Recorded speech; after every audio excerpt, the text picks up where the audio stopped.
I outlined what I was going to talk about today. Let's see if I can switch these. Echo canceling speakerphone. Is this the right one? No, it is not. So I guess we're back to the old, tried and true, not my favorite kind of. Yeah. All right. I guess we're back to this one. All right. We got this. We got this. Things going on in the world. The thing that you need to probably be watching a little bit. I know it's kind of hard to do because there's always so much information going on about it. Down. And Russia. So if you're watching the news on Russia, what's happening there?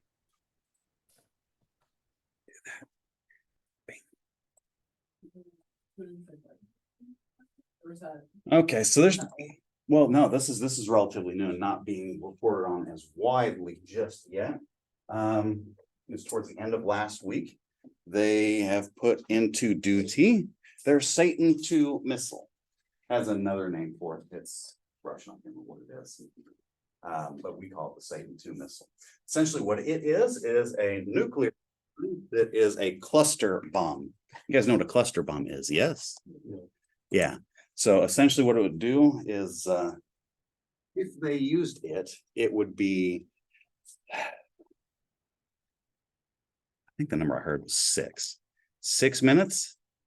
And let's spotlight for everyone. 6 minutes and everything from beyond Boston to like further north than Boston to further south than Washington, D.C. is gone. That's what it would take. Right? That's what we're talking about.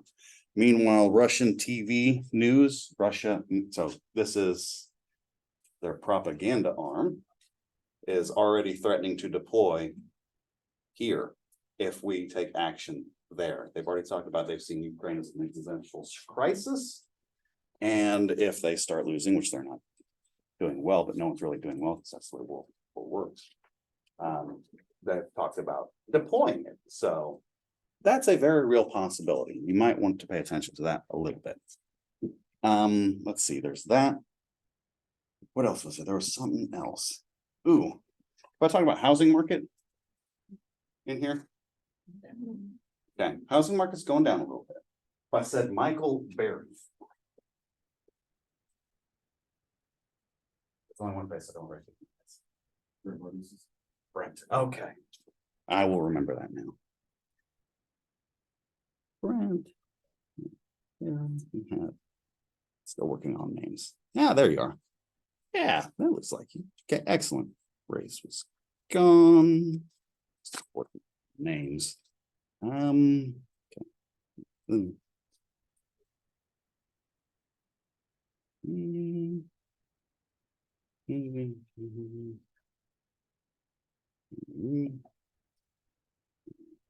Yeah, that does not look like words, but it is words. Next up, that was Ashley. You are smoking, that's right. And that's the one I'm forgetting. You, I should remember your name, but I don't. Landon, there we go. And then, and Campbell, and Bo, and the people online. Brendan, Cortez, Taylor. All right. So that stuff's going on now. Keep an eye on that. The housing market thing. What I'm talking about there is a guy by the name of Michael Berry. I think it's Burry. If you've heard of the movie The Big Short, that's the guy we're talking about. He's the guy who made at least hundreds of millions, if not billions, on the housing market crash in 2008. Basically what it was is he saw what was happening. He shifted all his money to capitalize on it. Right? He's recently, as of last week, done the same thing with his money, but this time he's betting against the U.S. economy. He plays bets against the S&P 500, the other one. So basically what that means is if those decline at the rate that he thinks, massive windfall of hundreds of millions, maybe billions of dollars. But what that will mean for all of us is everything will go up massively, right? So if that happens, and there's signs that that could happen. So be prepared for that kind of thing. If I said COVID, and then we move into this. What's going on with COVID? Schools are closing down. I mentioned that last time. Last time, whenever we talked about, I think only one school had closed down, and I think one, the Lionsgate film or something like that, maybe it was MGM, had started requiring masks again. Those are going wider. Keep an eye on that. Because why? Election season. There is a relationship there between those two things, but it could be natural. I'd say flip a coin on whether it's just political or if it's actually natural. Only time will tell, right? So you'll see more news about that. They're already seeking funds for more vaccine developments and that kind of thing. This is not new. It does not start with COVID. If I said H1N1, swine flu, any of those things like that, you might be too young to remember the time that we had to go line up in cars and get immunization because they thought it was a crisis coming. May have been, don't know. Most people got the shots, so I don't know. I'm not that kind of a doctor.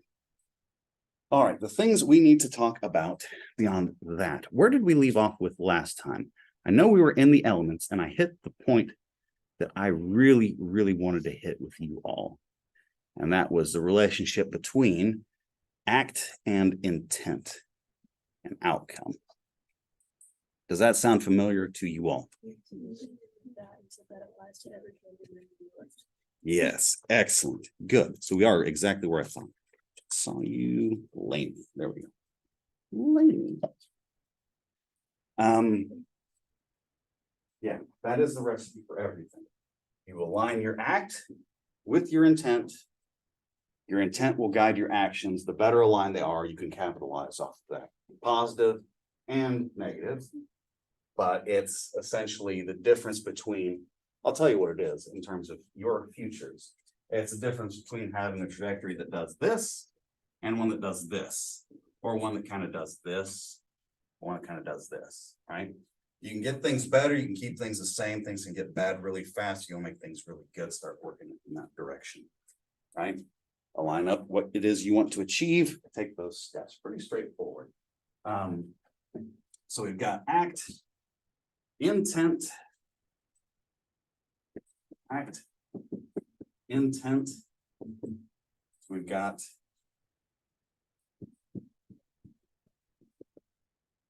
causation and concurrence. I think I may have listed out opposite order, concurrence and then causation. Concurrence. What do I mean by that? What do you all think? Actually, I'll let you guys think about that for a second. I want to show you something because I didn't do this earlier. I have put a few things into Blackboard for you. No, share my screen. This is screen one. All right. So you've seen Blackboard before, all that kind of stuff. Going to learning modules. Here's what I did. Okay. So if you've not already done it, complete quiz 1. I think I may have, I can't remember if this is a class where I've got someone who didn't take it or not. If you've not done it, do it. Okay. Assignment 1, you've already seen. Essentially what you want to do for this is you're going to break this down into each of the elements there. Let's see. Drove to a party, intoxicated, slapped. Oh, look, you got an assault and then maybe a sexual assault right there, right? So you can break that up into 2 different things. You would then, for this assignment, go through, find the statute related to assault, break out its elements because those are going to be listed in the statutes, and then identify how those things are met here. There'll be some creativity on your part because, hell, in this thing, I just said he was inappropriately touching her. That's a crime. You're going to have to tell me what it takes for the intent aspect of it. It'll be outlined in the statute itself. I also went and did this. You've got quiz 2. Don't forget about that. But for, I think it's in 3. We're still in 2. We'll get through. I added some statutes in here so that we've got a list outside of the PowerPoint so you can look those up. When you cite a statute, make sure you've got those types of things in there. You'll notice that this one has one that's outside of section, what's it, title 1 and 2, right? So that's outside of the 21, which is criminal. There'll be some that I'll put in here that will be like that. Number 4's got some as well. And as I put the rest of them in, I'll do the same thing. Yeah, see, that one's got a 22 right there too. All right, so now you've seen that. In terms of other things. Ooh, I don't think I've mentioned this, and then we'll jump back. Beginning of the semester, first thing we talk about is the syllabus. How many people read the syllabus? Okay. How many people actually read the syllabus like it was a book? Okay. Suggestion? What's a suggestion? Maybe in a week's time, we'll come back to that topic. Bring that back up and I'll tell you more. Okay. Beyond that, we were talking about concurrence. What do you think concurrence means? Let's turn this a little bit over here because I'm off screen. All right.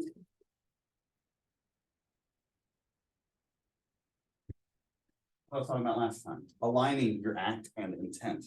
These things have to concur. Concur. If I just say I concur, what am I saying? Yeah, they have to agree, meaning they have to align. What do I mean by that? I'm going to kill Landon. This is the second time I've done this to a male student. Last time the person was up here. It's like the closer you are, the more likely I am to threaten to kill you. I don't know. Anyhow, so here I am threatening it. But let's say I'm actually going to do it. So I'm planning it out. Right? That's the intent stage. So I'm going to plan it out. Why would someone plan out a murder? A lot of different reasons. What were some of the things you guys were saying? Okay. Yes, retribution. I love it. Okay. Why else? Profit. Profit. Yes, I like making money. Yes. What else? I don't want to get caught. That's a big one. You want to succeed. Yeah, you want to get away. You want to get it done. You want to succeed and get away with it because that's the real success is getting away with it. I like my intro people, and I want to check see if you guys know this. What is the likelihood that there will be an arrest in connection to a murder? Usually low. Yes, it's like 50%, right? And just think that's the one we detect the most of. Where if there's a reported murder, there's a 50% chance that there will be an arrest. So right off the bat, your chances are a flip of a coin, right? So that whole thing about deterrence, it only works for people who want to obey the law. That's why it doesn't work as a theory, but that's a different discussion.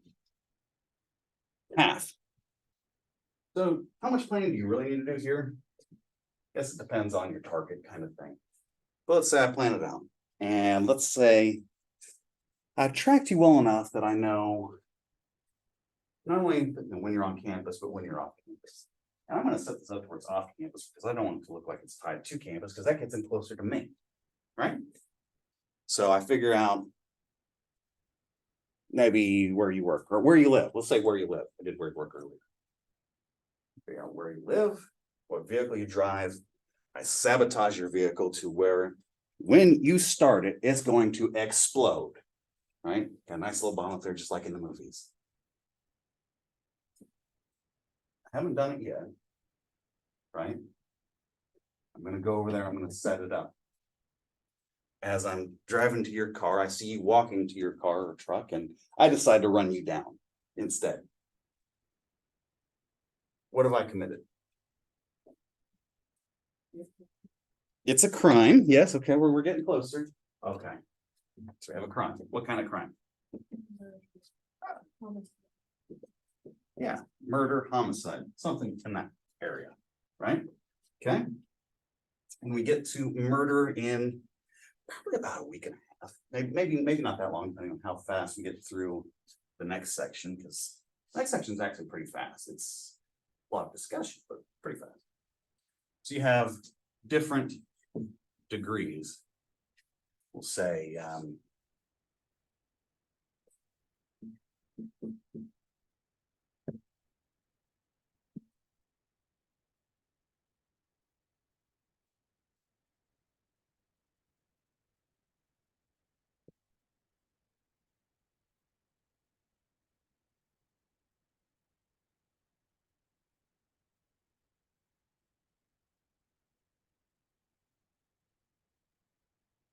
okay.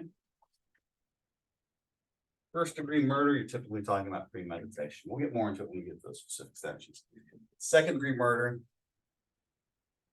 you purposefully did it. I mean, the actions you've taken were for that specific purpose, right? Knowing, like you knew what it could do, you did that action. It's like you're reckless, you're just being, we talked about those things last time. Okay. So Here and here, you're talking about manslaughter, those types of things. This one, knowing / purposely, you could be here depending on how it's written. Maybe they've got a 3rd degree, or maybe they classify it in as, you know, could be a manslaughter or a lesser murder charge. Depending on the state, it's gonna vary. When we get to bars, we'll go over it. Okay. Which of these have I done?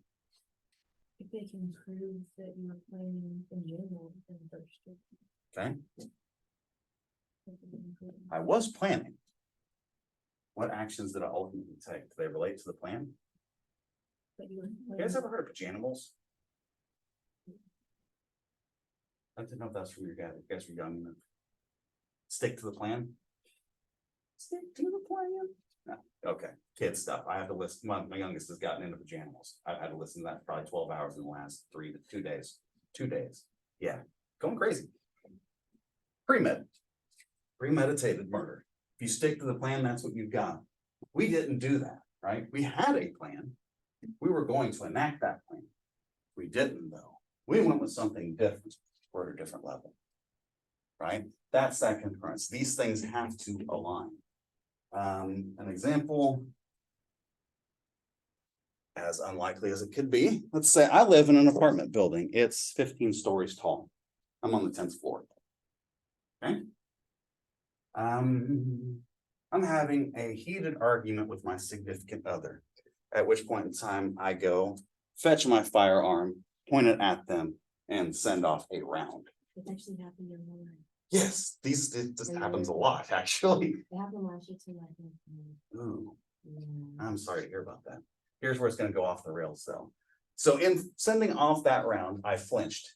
I missed my target. He or she's fine, right? Goes out the window, where at which point it hits the person who jumped from 5 stories above me. Is it murder? I killed them. I had that intent to kill my wife, husband, whatever. So whenever I took that action, I was here. Is that what we're at? Are we still at 2nd degree murder? No. My plan, not plan, what I was trying to do when I took those actions, my intent was to kill my partner.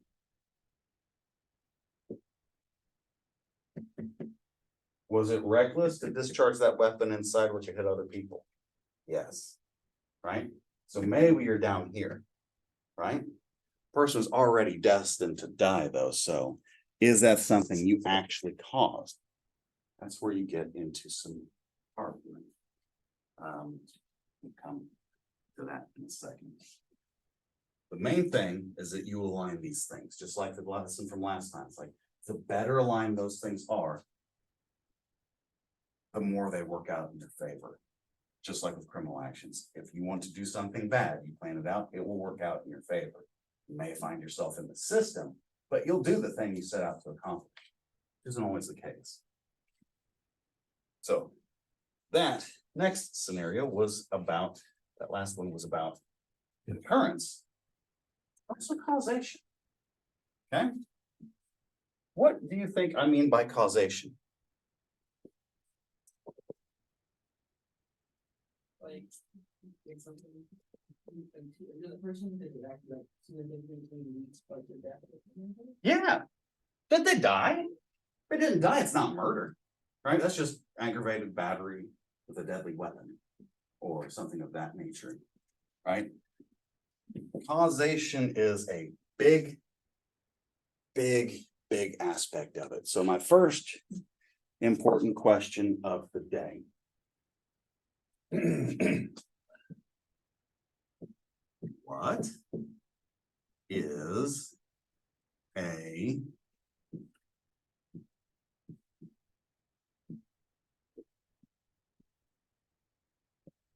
What is a but for?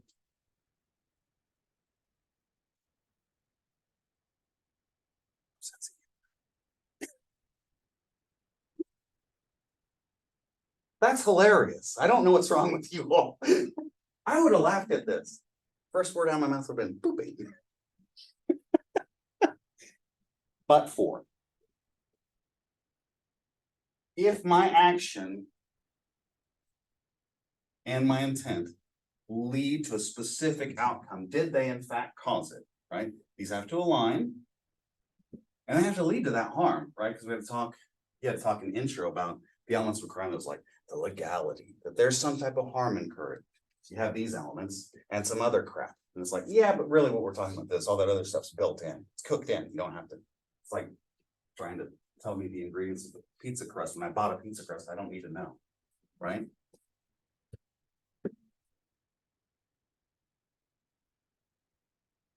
He shot John. John would have died, but for X, right? Yeah, shot John in the abdomen. Let's say he wouldn't have died, right? Really painful to get shot in the stomach. So he's been in agony for the last couple of hours. He goes to the ER and he sits there and he's stuck there. He's not bleeding out bad. So they just kind of got him waiting because they're dealing with more serious people. Eventually, something opens up on the inside. He bleeds out internally and he dies out in the next 6 hours. Just sitting, waiting. That kind of stuff happens. Did I commit murder for shooting John?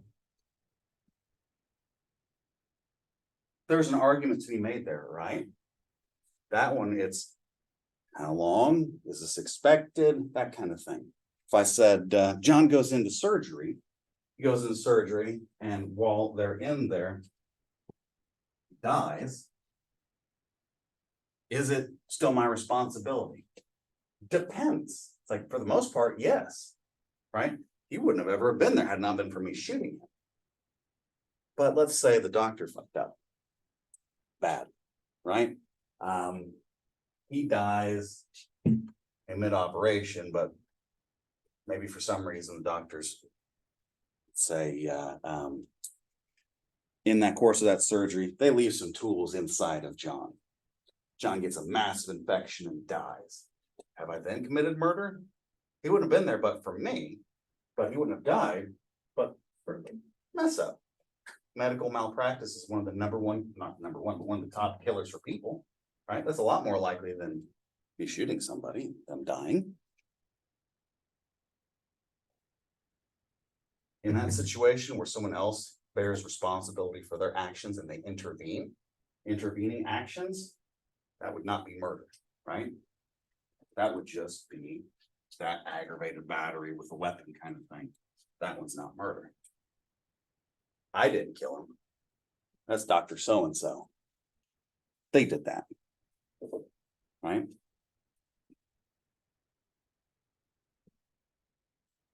Causation. Historically, causation was kind of out of all the things, intent is the hardest to prove because it doesn't physically exist. Right? The closest you'll get to it in terms of actually physically existing is like a written or a spoken confession, which you won't get. Right? Show those in movies. So, yeah, you won't get that. What you'll get is a big question. Oh, my phone vibrate. I did. Okay. What did I just say? Family. We were talking about causation. You'll never get a confession. Yeah, you'll never get a confession. So this is what, if you're a jury member or you're a lawyer, you'll spend a lot of time on this, right? After that, this one, because you got to show that these things align. And then this one used to be more difficult than it is today, right? Medical care has changed massively in the last 100 years, right? So that's not hot anymore. I think I've got listed in there year and a day, the year and a day rule. Historically speaking, what would happen is let's say I've shot John. If he dies within 1 year and 1 day of that shooting, they'll say that that's met, right? Medical care sucked. You know, what's the likelihood that I shoot Bob in the leg, it gets infected and he dies 8 months later? Likely. Infections kill people a lot. Oh, I mean, that was the way that people died in shootings most of the time. If I said, I'll pop there for a second.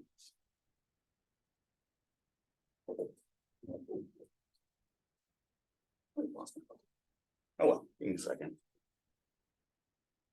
So year in a day rule, we don't really follow that anymore. What we look for is the substantial factor. You know, is your action a substantial factor? Is an intervening factor a substantial factor? Meaning, if it plays a major part, this might not be the case, right? If some intervening factor is a substantial factor, culpability, responsibility, and the actual question of causation comes up. That's causation. All right, next up, we have, I thought I had those out. Maybe I moved. Learning modules, we're still in 2. We're just about done with 2, if I remember correctly. All right, attendance circumstances.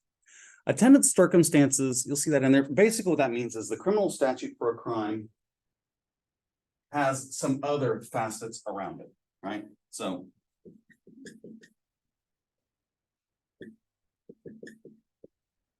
for example, I've mentioned several times aggravated battery. Aggravation, that aggravating aspect of it, those are attendance circumstances. Facts that surround a case that modify what it is. For example, the presence of a gun, the threat of death. Those are aggravating circumstances. And if you've got a specific statute that calls that aggravated battery, guess what? Those are attendant circumstances. Later in here, I think the next chapter talks about mitigating factors and aggravating factors.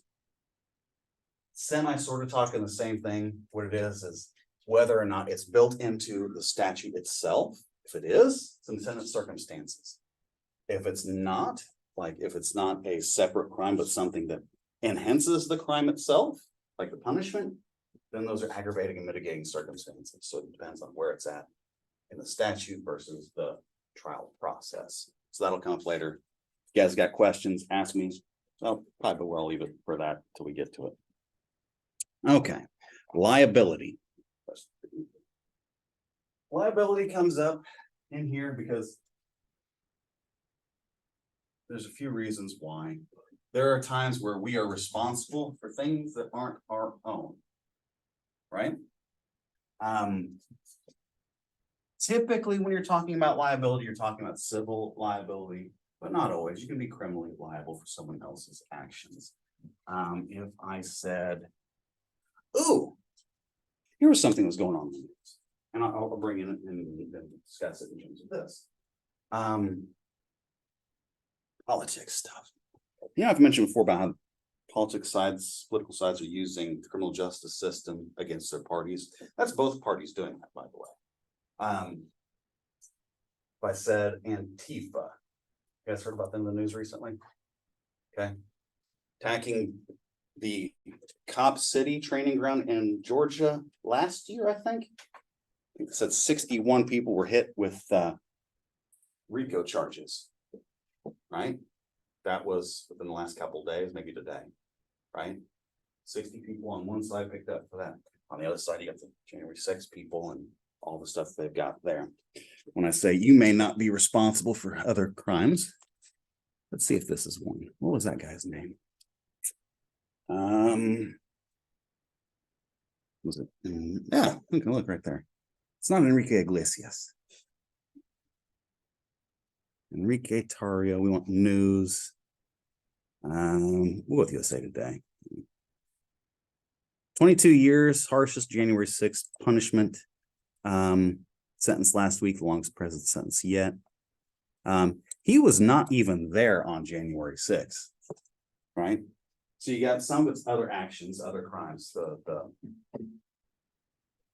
what I'm looking for, not incentivizing, but inciting, that kind of stuff. But still at the same time, what you're ultimately looking at is other people's actions. If I said another point at which you could be responsible for someone else's actions. Probably the easiest way to make it really clear. How many of you have ever dealt with, we'll say, we won't say you dealt with it, we'll say you have, or you know someone who has had a negative interaction with a public official. That is surprisingly few. Okay, good area to live in. Now let's say that in the course of that public official's actions, they do something to hurt you because they don't like you. You've had that negative interaction with them. They just decide they don't like you. I'm gonna do something to fuck with your day. Like you can file a civil lawsuit against them, right? Not only can you file a lawsuit against them if they're doing it under the color of their position, the color of law, the color of authority there, you can sue the city, right? Or whatever organization they're attached to, like with policing. It's like, that's usually where this comes up in procedures. That's more liability, really. You can sue the police officer, you can sue the department, you can sue the city. It's like, as you step up, you get more money, right? Strict liability. You are responsible for your own actions. Doesn't get any more straight than that. That was really easy. Next it says vicarious liability. Basically, that's whenever you're responsible for someone else's actions. Most frequently, that's along the lines of hierarchy, structure. Most frequently, it's like boss and subordinate kind of thing. So, one's above the other. Doesn't always have to be, and sometimes can be a little trickier. For example, I said drug possession. At some point here, we'll talk about the difference between actual and constructive possession. I remember you've had procedures. I can't remember if anybody else in here has. What was the difference between actual and constructive possession? You don't remember? That's all right. It's been many months. If it weren't for the fact I talk about this stuff like once a semester. Actual possession. I have this. Constructive. Would you hold this for me? It's still mine. Right? That's constructive possession. Right? I've got drugs. Hold on to them for me. No, you actually look at my hand. What? That's really bad. That means you might have thought there's actually something in my hand. No. So that's the difference between those two things, right? You've always heard, I'm sure you've heard of. Okay, I'm in the car, you get pulled over, there's 4 people in the car, there's, we'll say a line of cocaine on the console. Who does it belong to? Whoever claims it, right? Trying to figure out who it belongs to is like, you can arrest everyone there. It could be John's and it's right next to Joe, but who the hell knows until we got someone here who's usually someone will fess effects and bring in everyone who's in the car. People start getting pissed at each other and eventually someone's like, it's mine. Yeah. Or you could charge everyone for it because everyone's there in his presence. Those are your options.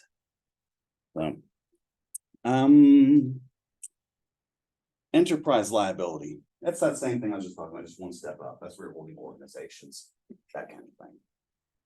You can hold them criminally liable, you can hold them civilly liable. You're just talking about whether it's you file a lawsuit or you're going through a prosecutor and they're actually levying criminal charges. There's plenty of instances where that happens. All right. Intent. Is there anything in here? Intent, culpability. Yes.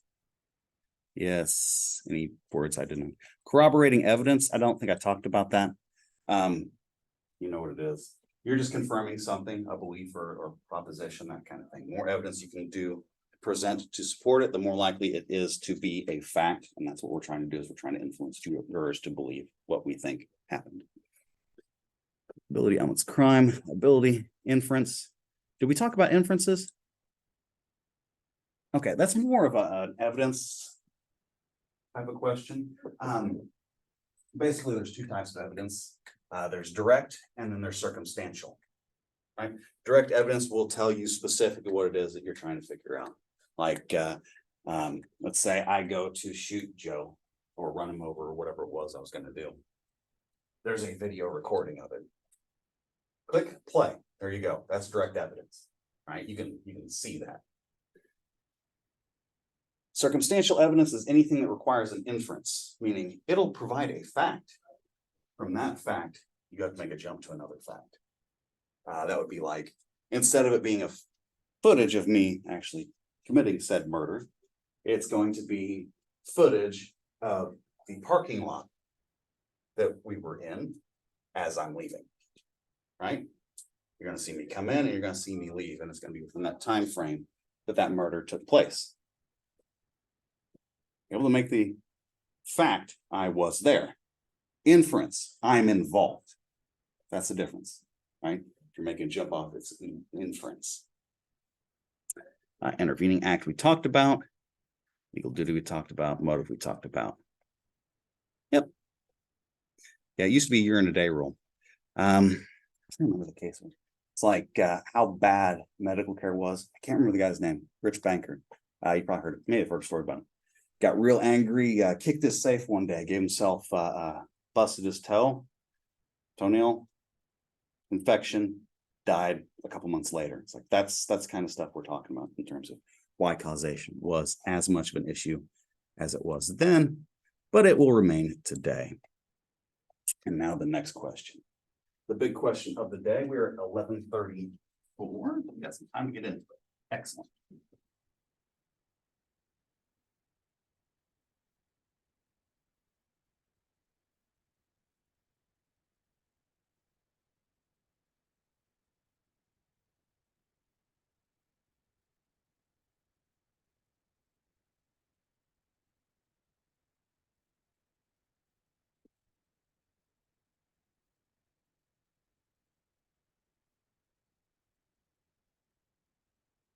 No. Yes, no. Should thoughts be illegal? I've got one no. How many no's do I have? Okay. Got unanimity. I can't say it. Everyone agrees in the classroom. What about you all online? Say what? I said, I think you do it. Yeah. Okay, so this is roughly everyone. We'll say all, fewer letters. If any of you disagree, let me know and we'll talk. Right? Okay, on its surface, this seems like a really bad idea, right? I would think so. Okay, so how many of you have thought about doing something criminal yourselves? Most of you. You've heard me talk about doing it repeatedly, so you know I'm in that group. Right? What are you doing afterwards? Well, I'm committing a couple of murders and doing a whole bunch of drugs, apparently. All right. We'll see how the day goes. It's still early, right? It's before noon. What? This is bad. Can we talk about status offenses in here? Remember you said something about it Yeah. earlier. And when we're talking about acts, I may have just very briefly touched it. Status offenses. Status offenses are things like you are something. Like we don't generally criminalize that unless you're a juvenile. Yet juveniles, they commit status offenses. That's like existing outside of school between the hours of 8 and 3. Curfew. Yeah, When you have yeah. curfew. Curfew, truancy, running away. It's like, what have you done really? It's like, you've not really done anything. You just are something. You are a runaway. You're not at home. You are out after curfew. Like that's, I guess you said it's an action, but that's only illegal because you are a juvenile, right? If I said, you know, you can't vote because you don't have property. Yeah, this fucked up things there. It's like, yeah, we need to fix that kind of stuff. But for right now, it's like, that's the way it works. Status offenses for adults generally are not the case. For example, I said, public intoxication. You're drunk out in public. It's less of a problem with the fact that you're drunk. More problem with the fact that you're out in public, right? DUIs, no one gives a shit if you're in a vehicle and you're drunk or high or whatever. It's like they care that you're driving. That's the problem, right? Here, any fans of Ron White? We are in the South, and I've got one person and 2 people smile. I got one person shaking their head yes, and only 2 people smile. I had a joke about this. I was in a bar, drinking heavily, insulted a few people. He's like, next thing I know is I'm in the police car. They're arresting me for public intoxication. It's like, I had no intent to be drunk out in public. I was drunk in a bar until they threw me out. Yeah, it's still public intoxication. Yeah, so it's Not the status so much as it is the actions going along with it. Right? So this is you as you are. This is the things that you are thinking about, the things you could potentially do. Maybe. Everyone carries some bit of danger, right? Is there anyone in this room that lacks the capacity to kill? Anyone online? No, all of you got it. So all of you are dangerous. Seems to reason I should know what your thoughts are, because if you're going to carry that kind of danger and walk around in my life, I need to know what my risks are. And your right to be dangerous and to have bad thoughts. Well, hell, that's a whole lot less important than my right to live. My right for you. What are we talking about? Differences in beliefs, you could say beliefs, politics, religion, all of those things are functionally here in this system, right? If I said, what is the difference between terrorism and murder? What's the difference? Yes, one sends a message, right? So if I go crazy and I take a K-bar knife and I decapitate somebody, crazy, right? If I record it, post it online, and I'm some adherent to some political or religious ideology, guess what? It's not the same thing. Starting to take a step over this way, right? Kind of dangerous territory to begin with. We're not even talking about the terrorism stuff. We'll get into that. But then we at the end. intent, thought. It is. Intent is thought. It's the actions there. So how do we do this? Because this is something you've heard a lot about. The way the system should work versus how it does. We need to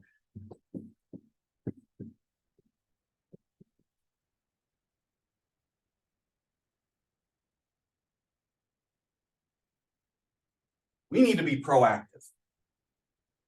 We need to deal with this problem before it's a problem. Right? You've heard that before. The reason we have all these crimes is because we're not out there enforcing the law already. No, it doesn't work like that. It doesn't work like that at all, but okay. We need to take care of it right now before it gets worse. Versus reactive. We'll take care of it after something wrong has been done. We as a country, from its very foundation, have been built around this one. You have the freedom to F things up as much as you'd like, right? You can make every bad decision there is in the world. You want to try to make something go boom. You want to end somebody's life. We don't want that to happen. How do we stop that from happening? Well, now we're starting to move over here, aren't we? We're starting to get to that proactive thing. Where the rubber meets the road. How do we do this without moving to this?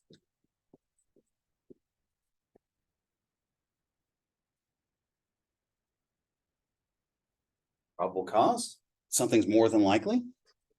Yeah, you start getting there. It's something. Like product regulation.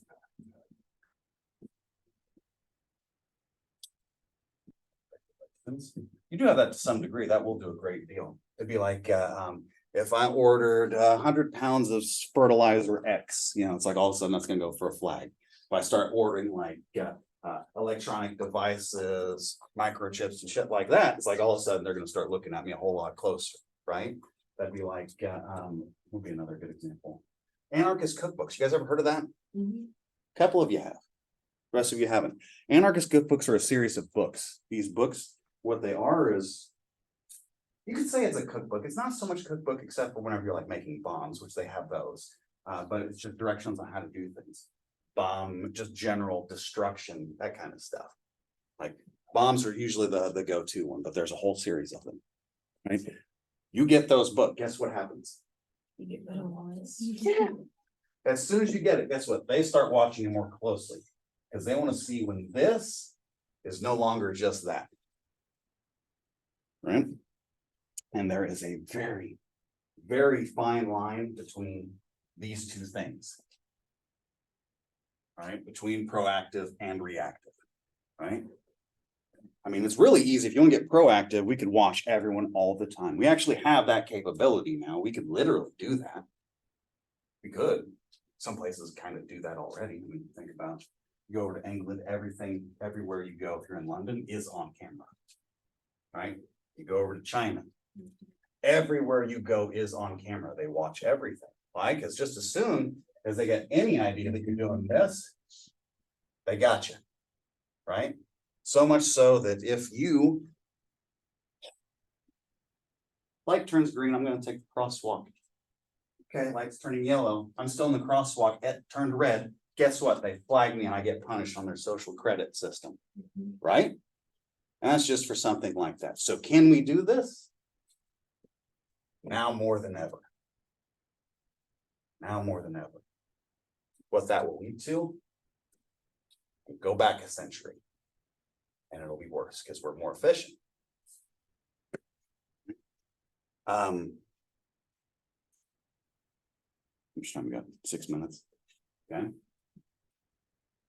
How many of you planned out something horrible in your life? None of you have ever planned out anything horrible?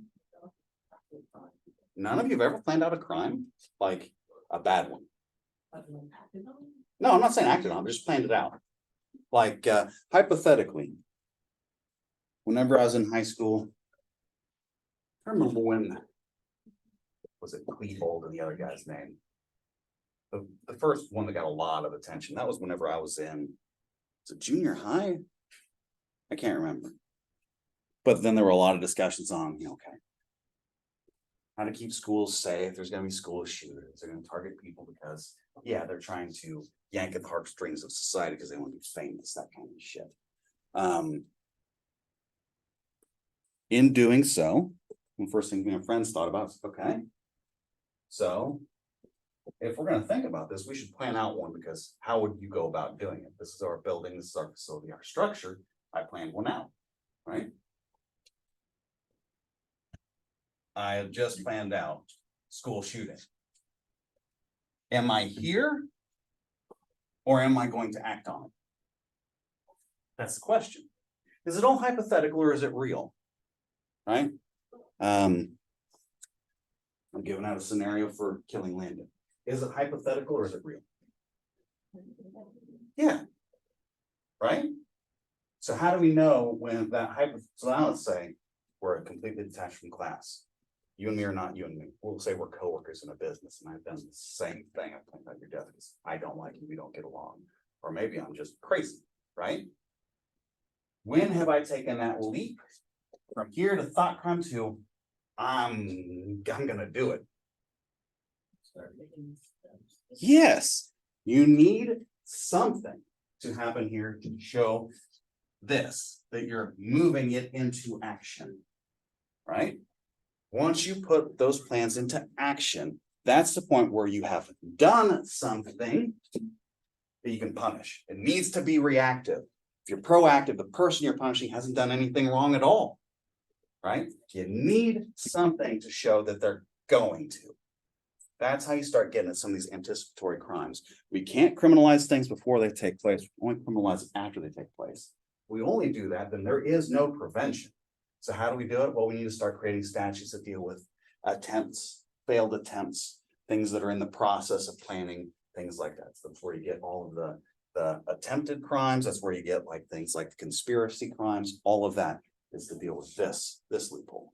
We don't do this well. We can't do it well because if we do, guess what? Freedom no longer exists. That is what it is. Right? Are we getting closer to that? Yes. Yes, we are. We will take steps towards that. Usually it'll be under the guise of safety. None of you were ever safe. That's a different conversation, but I do want you to keep that in mind. Safety is not real. Safety is a feeling that you get. It's like being warm. It's like, yeah, you can be warm, you can be cold, but in terms of heat and warmth, it's like cold doesn't really even exist either. Warmth is what actually, it's like cold is just the absence of. It's this much the same way. Alright. Alright, so now that we've got that thought out of the way, we can now see what's actually in here, and I can start talking about attendant circumstances. Okay. First important question after that one, since we got 2 minutes left. I'll get into it. You guys ever heard the phrase pandering to the crowd? Got nothing to do with panda bears. I'm much sadder now that I've said that. Never heard that phrase before? Okay.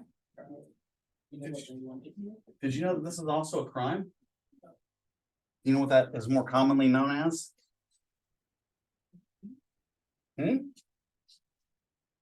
I'll say it this way. Ain't easy.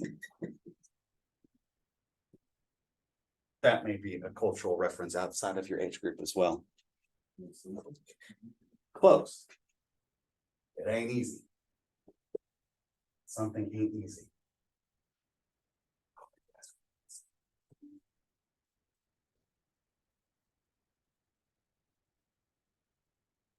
It's pimping. Now we're getting into anticipatory offenses, solicitation, incitation. All the stuff that's going on in the world right now in terms of politics starts to revolve around those concepts. Pandering to people. You're pimping. Yes, you're also getting, that's the other definition for it, is you're trying to get your point across and rile the crowd kind of thing. Criminal standpoint, it's pimping. Why is that in this section? It's an ask, right? Do you want this? Can I incite this in? Do you want to engage in this criminal activity? I can provide, right? And that's, I think, what we'll stop for today. So with that, don't forget about the assignment, the quizzes, and if you all need anything, let me know. Make sure to make some reference at this with your friend group. It's like, I don't know, guys, it's been a rough day. Pandering ain't easy. And explain it to them. And yes, they learned a new word. Yeah. I don't think I fully understood. All right. No, that's fine. I don't think I explained like the intent thing. Yeah. I don't think I. No, that's fine. I probably should have talked about that. The main thing for the assignment is just so that people have a way or a means to expose themselves, one to the legislative website, navigate the statutes, start seeing what they look like. Yeah, I did. And so that's the main thing I'm looking for. I'm not really looking for, like, I want you to try to break it down, but if you don't have that, that's fine. Okay, so don't go. Yeah, no, you don't need to. If you want to, you can. I won't stop you from doing that. You can email it to me that way too. But whenever it comes to grading, you may need to remind me to send it to me via email too. Okay. As far as the statute, like, I didn't go in and write the statute down or whatever, but I've already turned that assignment in. Take a look to see if it's got the statutes in it. If not, then you would want to resubmit it, because I'll look at that and be like, there are no citations here, no that. Yeah, there wasn't any citations, it was just, I told what laws it was. Yeah. But I didn't. Yeah, so go ahead and do that if you need. I don't remember when you talked about. So the Oklahoma State Legislative website. Okay. Excellent. So you saw that. So it's really easy to navigate that website. Or just hop on there. And if you want to, I mean. Yeah, probably send it to me by email. Just grab that and then just pop in the citations in there and just outline, literally copy and paste the statutes and top them. It'll be just fine. I was actually going on Zoom Wednesday. Yeah. Yeah, that's what I was gonna say. I was like, I know we talked about that recently. I'm like, I don't remember seeing you. I was like, it must have been a Zoom thing. Yeah. Cool. Yeah, I do the attendance for Zoom. Well, I'm gonna sign off here, guys. So I guess no one's on here still. Bye.